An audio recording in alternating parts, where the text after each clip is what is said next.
Morning, folks. Thank you for letting me do this in the online format today. I had some doctor's appointments I needed to make this afternoon, and I apologize for rescheduling that way for those of you that were expecting a face-to-face class today. Just one other little piece of housekeeping. Would you folks go ahead and give me your best effort to get those resumes in as soon as you can comfortably get it done? I'd for sure like to have a look at them. With plenty enough time coming into the end of the quarter to give you some feedback so you can make some changes if you want to on your resume. So yeah, this is where I left off on the what is the manager discussion we started a couple of weeks ago. There was a couple of slides I wish I'd have snuck in at the end. It probably would have flowed a little bit better, but I'll go ahead and grab it now and then we'll take off. I think one of the most simple things that gets overlooked a lot by a manager that can help everybody stay gathered up, rowing in the same boat, in the same direction, and ultimately wind up with more effective employees is our employees don't always know exactly what the plan is, where this whole deal is headed. I've got some kind of to make light of it, but so we've got to have a plan. Also, everybody needs to understand that plan's not necessarily going to be precisely and exactly where we go. Things are going to change. Mike Tyson made a quote that was kind of a takeoff of what more than one general during World War II had said, that we all have plans and none of them have survived first contact with the enemy. It's just another way of saying that plans are going to change. As long as it's discussed, everybody knows, and we all agree or at least know what the common set of goals are going to be, we're probably going to get by a lot better with it. The next thing is, again, just trying to make light of the situation a little bit. I do think this is hugely important, is that plan has to be written down. There's something that comes out of that process of actually sitting down and writing a plan. That's implying we have thought about what our goals are, what those goals are in the immediate, the medium, and the long-term range. And we've put some thought into what this is. Then the plan needs to be available to everybody. I'm also going to tie this in a little bit later in this lecture to how most of us are going to roll in agriculture, and that's going to center something around a family operation. So yeah, put a pin in that one. The next thing I wanted to talk about, and going down that list of things that a manager needs to be able to do well, is time management. I'm going to introduce this little grid to you, and probably a lot of you have seen this, but this is breaking up what we can do with the next 24 hours we've got of our life, and breaking that up in between things that are urgent, meaning it needs to be done now.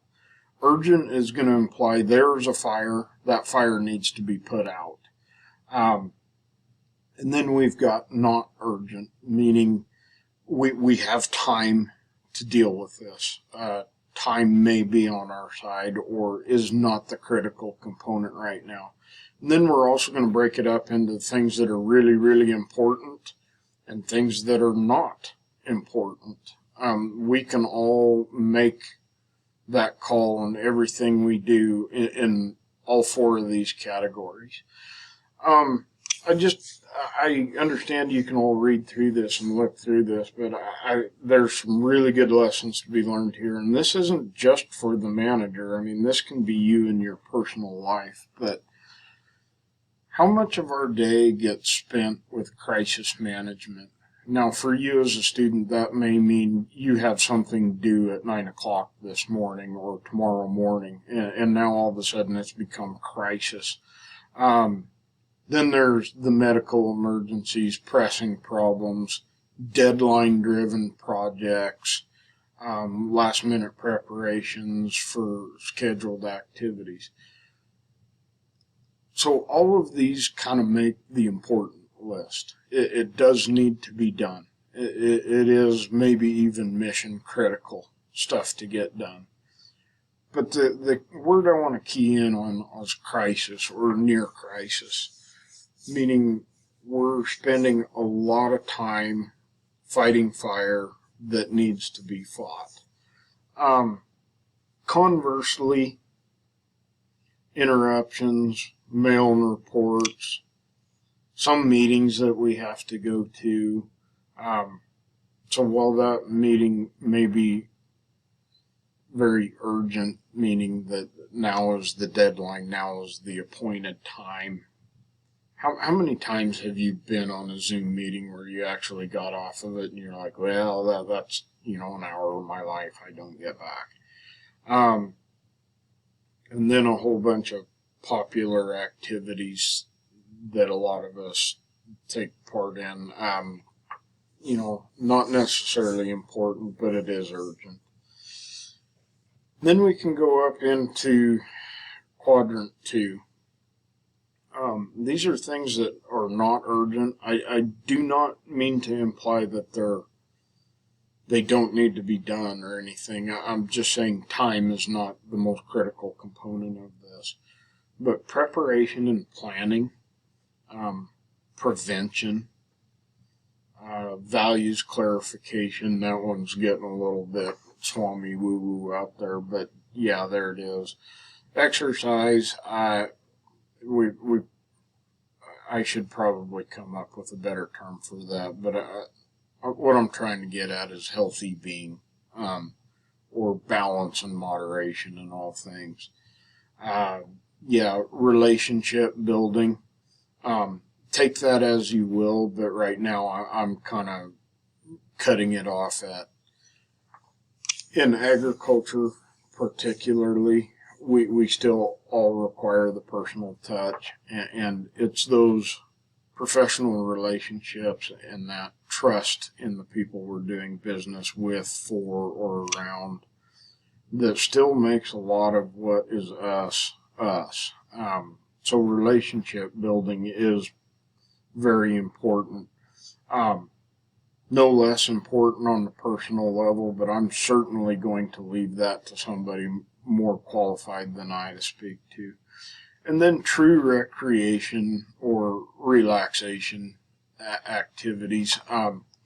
This is the thing I'm trying to get to. This is plan time off to go be with your family and devote to being there both mentally and physically with your family. Or this is your planned hunting trip that you've been waiting for the last 5 years, or something that you're actually going to take something away from the experience, and you're actually going to grow as a person doing it.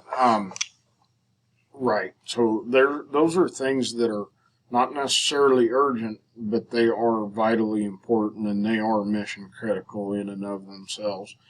And then down there in quadrant 4, this is something that we can all identify that we need to spend less time in.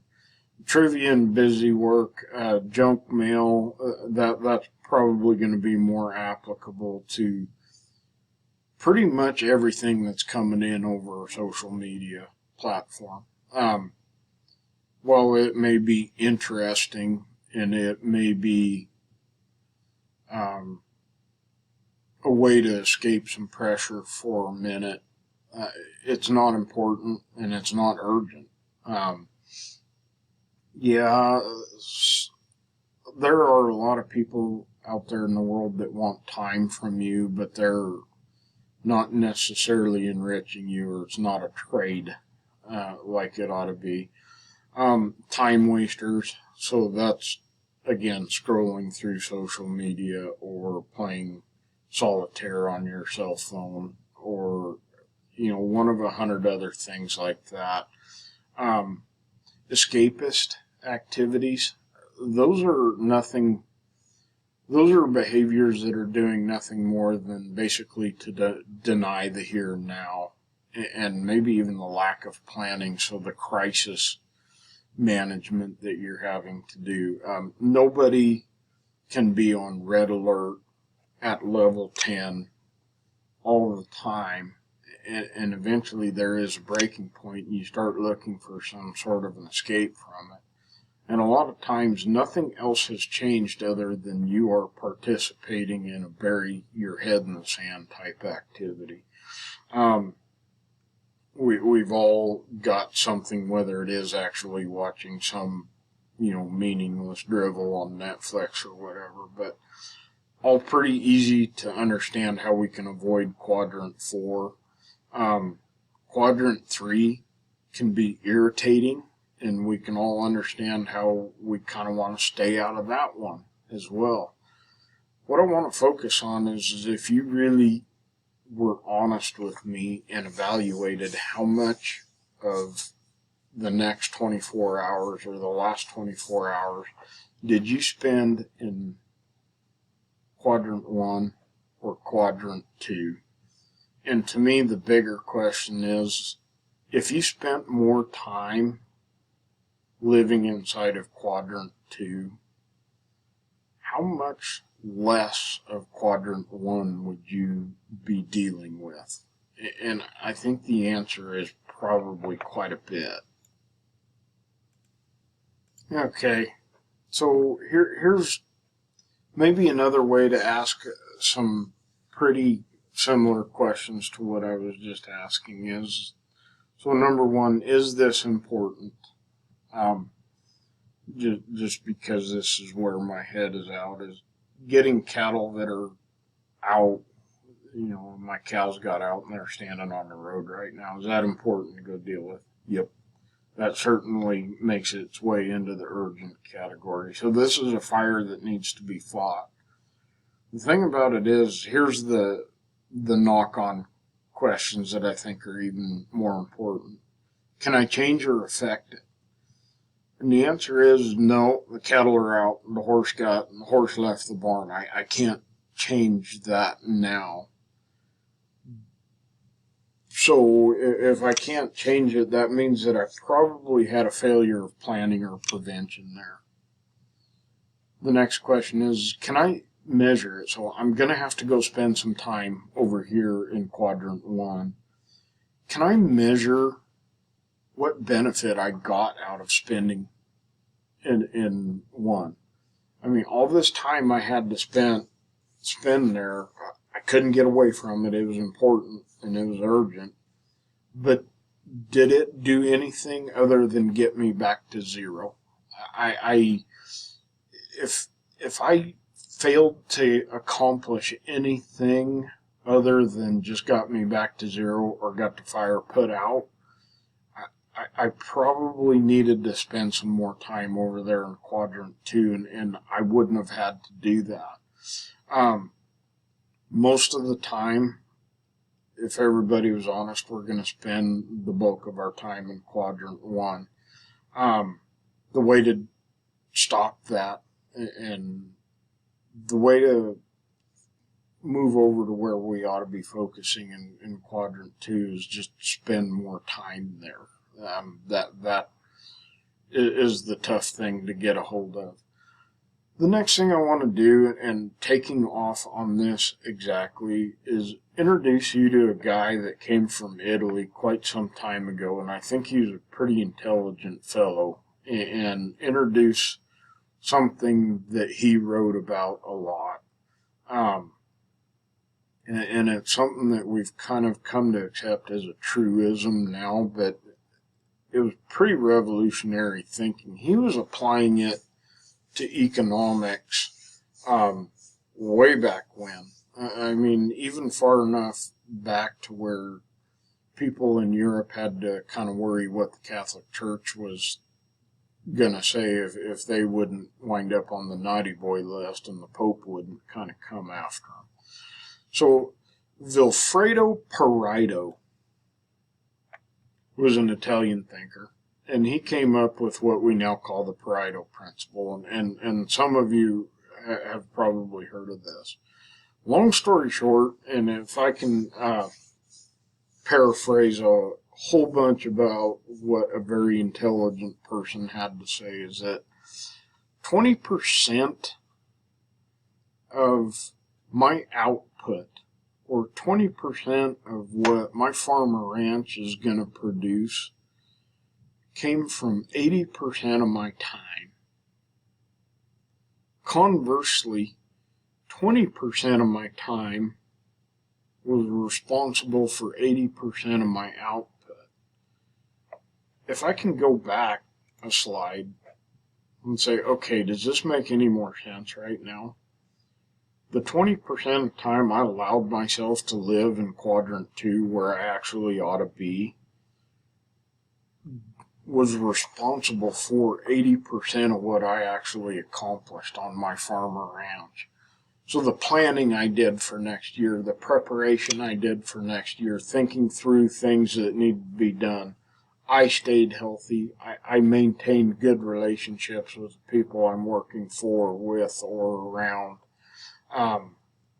And I kept my mind in the middle and was able to think through these things before they actually became a crisis. That was responsible for 80% of what we accomplished.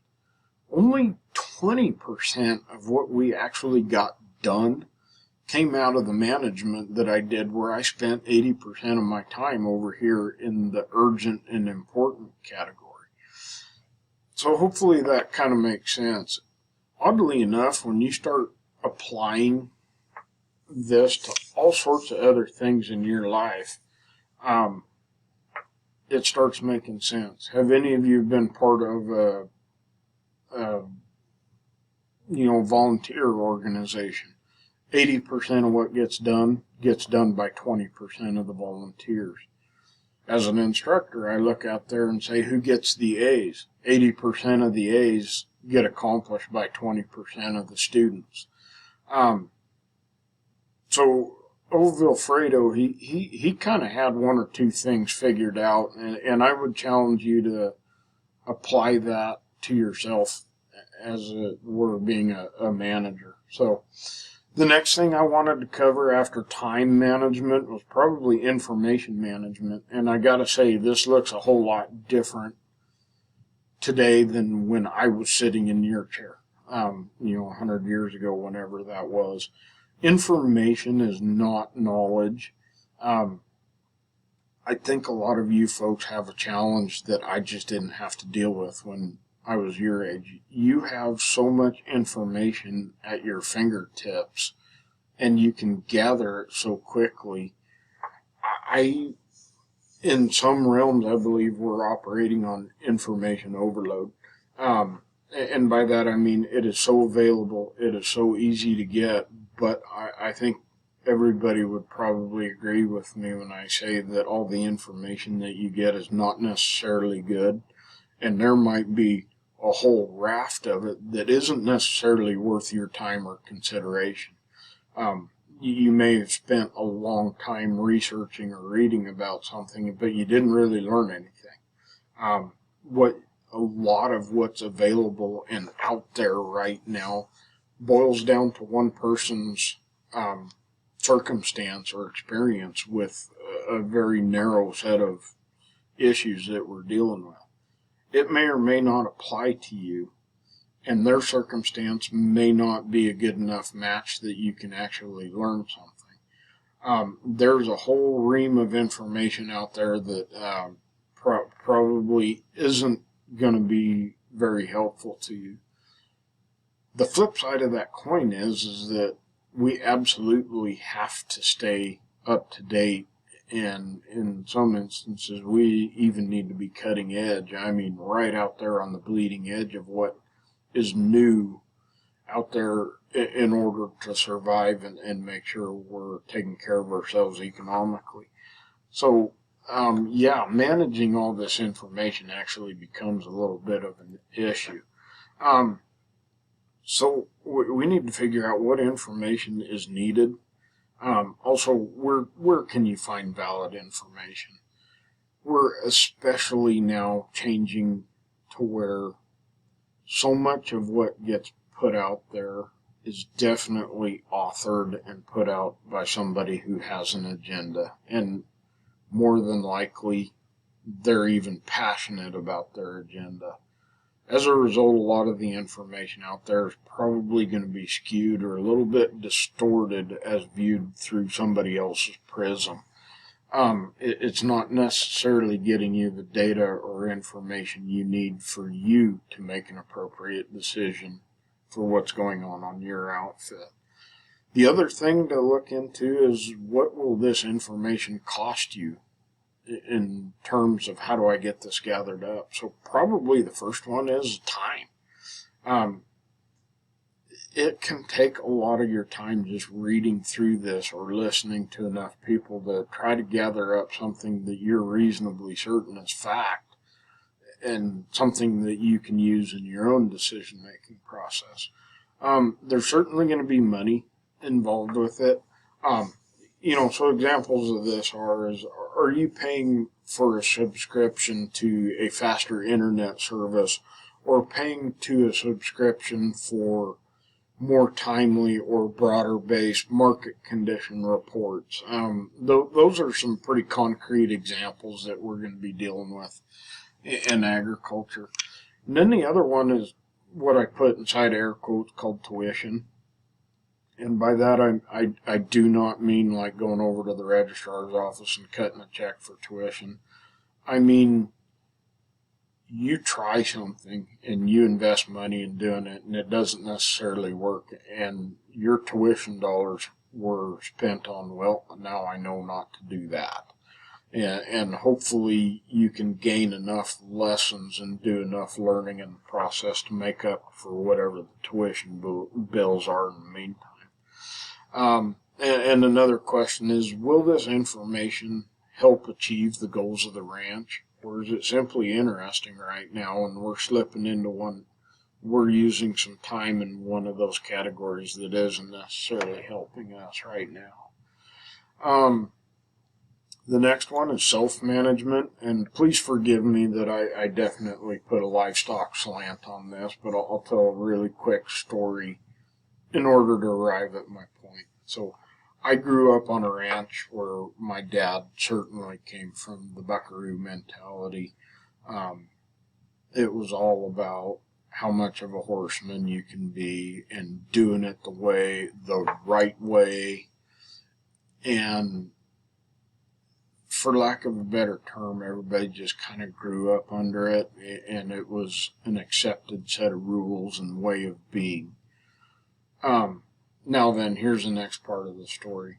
This picture that you're looking at is when you're handling cattle, they call that a bud box. But it's not so important that you know how to operate a bud box as it is. This was a pretty radically different way. Even though we're talking about some gates and some panels and putting cattle up an alley into a squeeze chute, this was a pretty radical change in thinking on how everybody used to do it. We had funnels, panels got necked down into a funnel and cattle went up into an alley and that was that. A lot of times that meant somebody standing at the back of the pen screaming and yelling and pushing on cattle, and it didn't go very good. This guy named Bud Williams comes in and he says, no, we need to do it like this. And people who had never been around one before looked at that and said, how are you going to get cattle to go in that hole to something they know they don't want to go in a squeeze chute? How are you going to get them to do that? That's just buffoonery. The thing about it is Bud Williams was right. It was a better way of doing it. He was the one who actually took some time and studied how cattle think and how they're going to react to where we position ourselves and how we get cattle to go up into an alley and go into the squeeze chute. What I'm getting at is for self-management, getting down at this, the biggest thing there is going to be that personal commitment to change. Am I willing to buck a trend or at least think through a new way of thinking to see if that actually is a match for what my goals are and what my situation is? So coming back to the top of the slide, some people are born with an innate ability to manage what they need to learn, what they need to improve, changes in the operation they're trying to work with. Other people have to battle with that and struggle with it daily. For those of you who are born with it, good on you. There's always going to be room for improvement. For everybody else, this one takes a whole lot of personal just discipline and willingness to change that frankly is not very common. And most people have to work very, very hard at this. Some of the things that I highly suggest that you commit to as a young person stepping into this industry is go find your role models. And it certainly doesn't need to be dad or grandpa or mom. I'm actually going to encourage you to step outside of your normal and find somebody who you can somewhat model yourself after seeing how they were successful. Do a lot of reading. Read all the time about what other people are doing and saying. And don't read it as gospel. Read it as a challenge to your line of thinking. And then turn around and be open-minded enough to know, even if you had the debate with yourself, to know when you lost the debate and you need to think more critically about adopting what somebody else is saying or thinking. In agriculture, one of the best opportunities you have at this is there will be improvement seminars. Some better than others, let there be no doubt about that. But I very much encourage you to take the opportunity to go back to school whenever you get a chance. And probably you're never going to find a magic bullet at any of these seminars. What I can guarantee you is if you go to enough of them and you listen enough, you will be able to take pieces and parts out of all of them enough to stitch together something that works quite well for you. Okay, a little bit more on the self-management. Other things that we're going to have to take a look at is know your personal limitations. Two entirely different categories here, both your physical and your financial ones. So the physical part of it's pretty easy to riddle out, and you can kind of take care of that one on your own.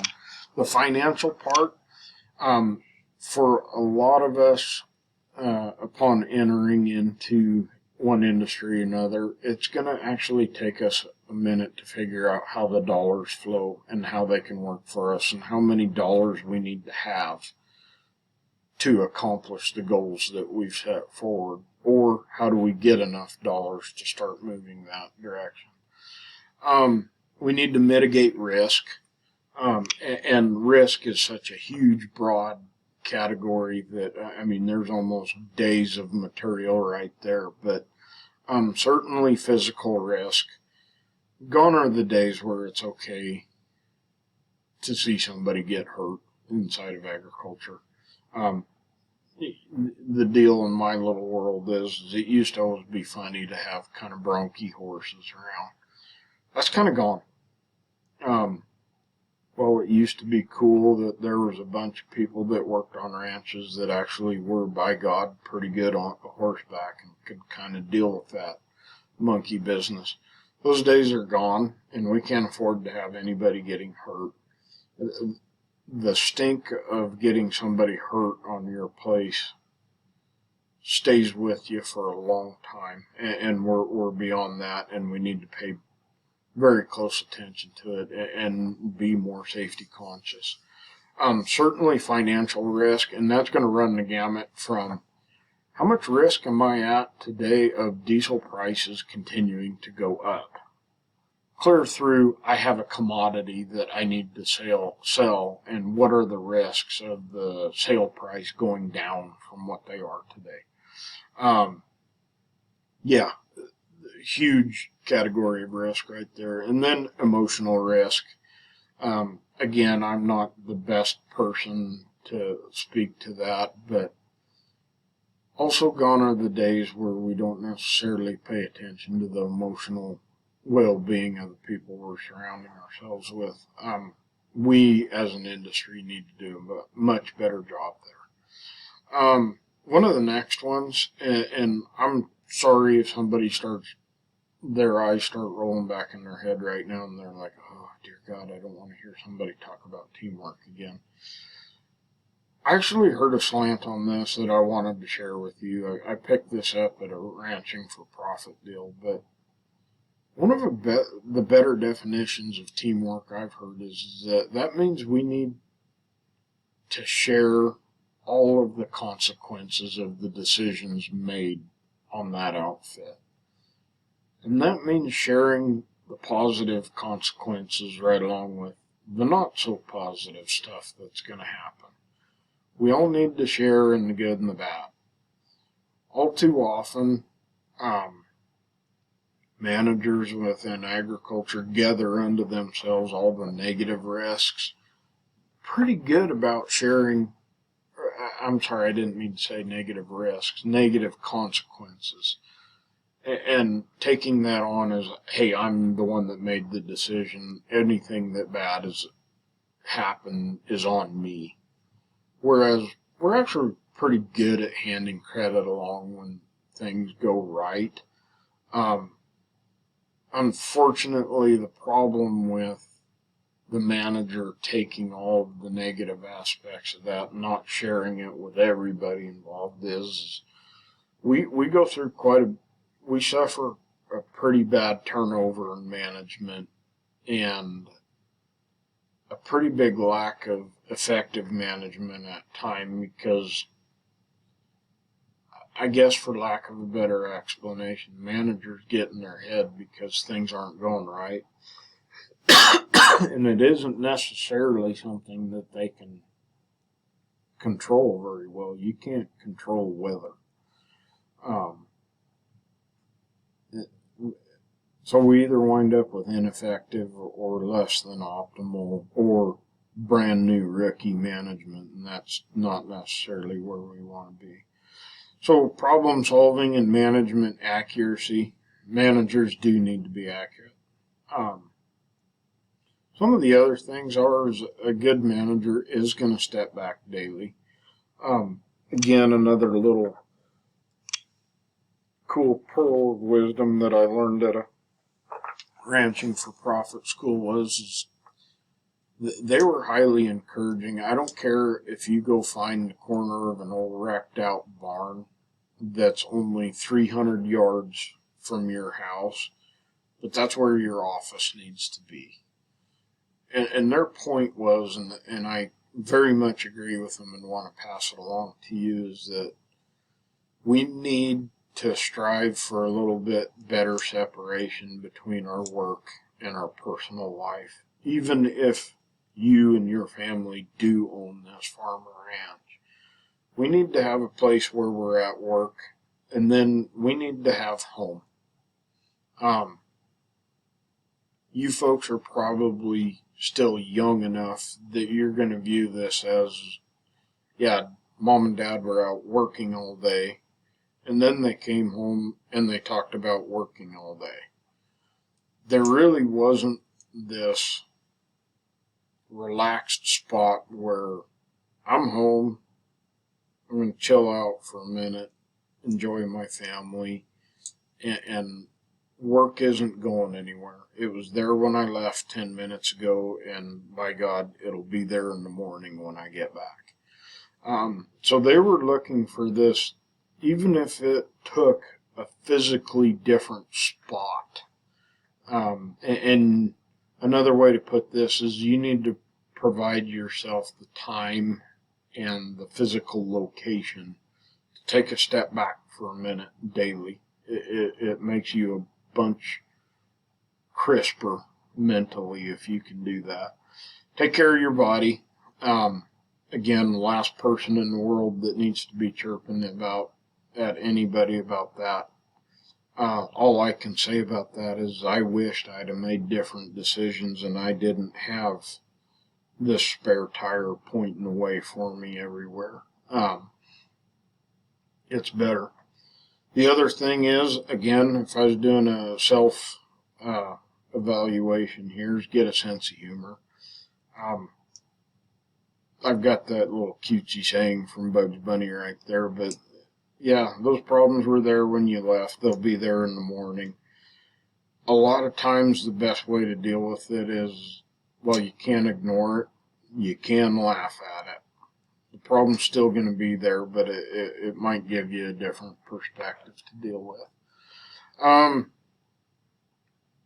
Looking at my timer, I'm probably going to go ahead and stop at this one, and so I've got one more of these with you, and we'll finish this conversation out. But the last thing about self-management, you've all heard this prayer or this saying before,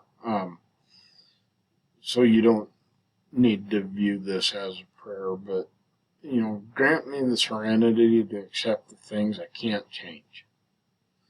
There is going to be stuff that you cannot, no matter how much you rage against it, you can't change. You can't make it rain, nor can you make it stop raining. So, but all too often we spend all this headspace, or in fact time, being mad that it's too cold this spring. I haven't got enough heat to make the hay grow, or I haven't had enough days in a row to where I can actually pull through the field with a corn planter today. Whatever the case may be, we spend so much of this headspace dealing with things we can't change.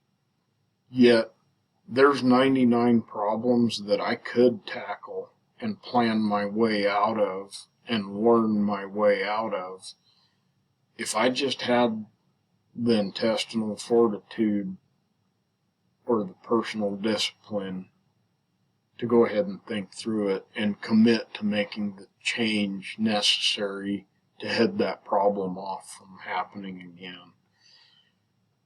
And then also, enough self-evaluation to know what do I need to get better at and what can I plan and think my way out of, instead of taking it as it comes and winding up fighting a bunch of fire for the rest of the day.